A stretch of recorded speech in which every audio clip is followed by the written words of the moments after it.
5 on your side at 5. Focused on you. Our weather impact alert continues tonight. While our extreme heat is ending, we are tracking some strong storms around the bi-state. Thanks so much for joining us. I'm Kelly Jackson. And I'm Ann Allred. We have a cold front bringing in those showers and storms. So let's get right over to Chief Meteorologist Scott Connell. It's like being at the fair this afternoon trying to play whack-a-mole with the storms popping up and which ones would become strong to severe. Most of them haven't. That's the good news. But until 10 o'clock, and maybe we could end that sooner, we still have the chance for some gusty winds and some downpours with some of these storms. And of course, this being a big getaway weekend, we've seen some of the storms over the interstate highways around St. Louis here this evening. Most of them now are up to the north and out to the northwest of St. Louis, but they have put down a lot of boundaries too. Earlier, we had heavy rain along Highway 47 here going south of Hawk Point to north of Warrenton, Lincoln, and into Warren counties. There is a flash flood warning still up there. Also had a power line down with some trees down. This storm's kind of blown up as we've seen it building here. This is north of downtown St. Charles and up into the Orchard Farm School District area. Drenching rain there right now and a lot of cloud to ground lightning indicating potentially some hail. Other strong storms are off to our northeast, but they're not severe as they work across parts of Macoupin into Montgomery County. Strongest storms are from Litchfield off to the east. And again, we look farther south, not as much here, but here's a boundary sliding into the metro.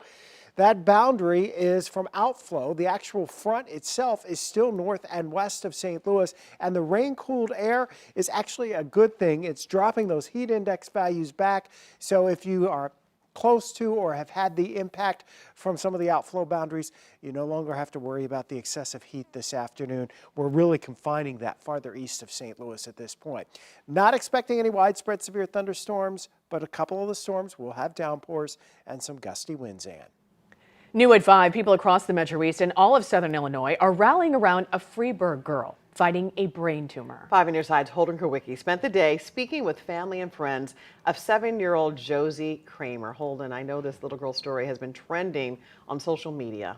Well, Kelly Ann, by all accounts, Josie is the sweetest 7-year-old who has a big smile, loves cheerleading and Taylor Swift.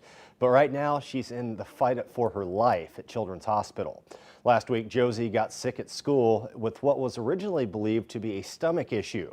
The next day, her parents were taking her to the doctor when she had a seizure and a mini stroke.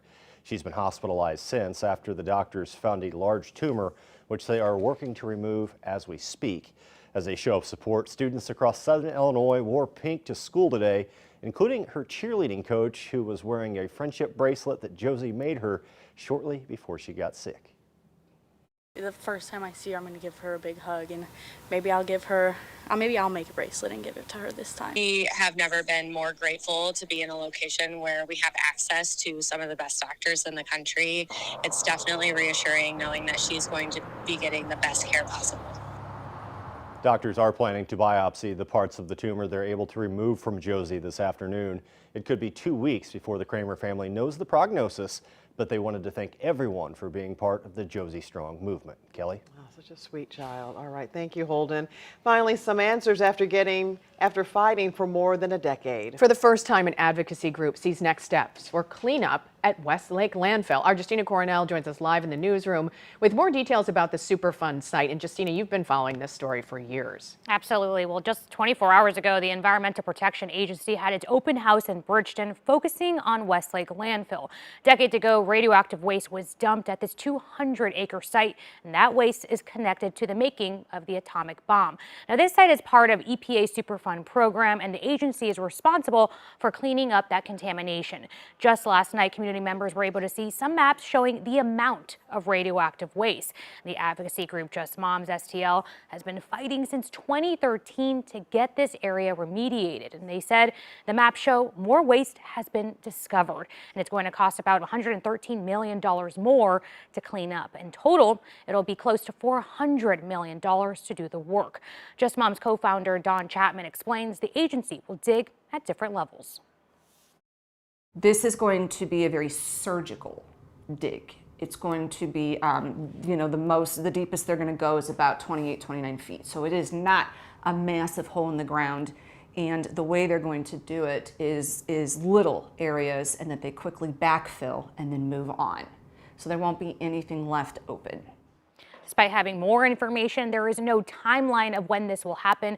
A spokesperson for the EPA tells me it's currently reviewing the remedial design. From there are a few more steps before a full cleanup begins.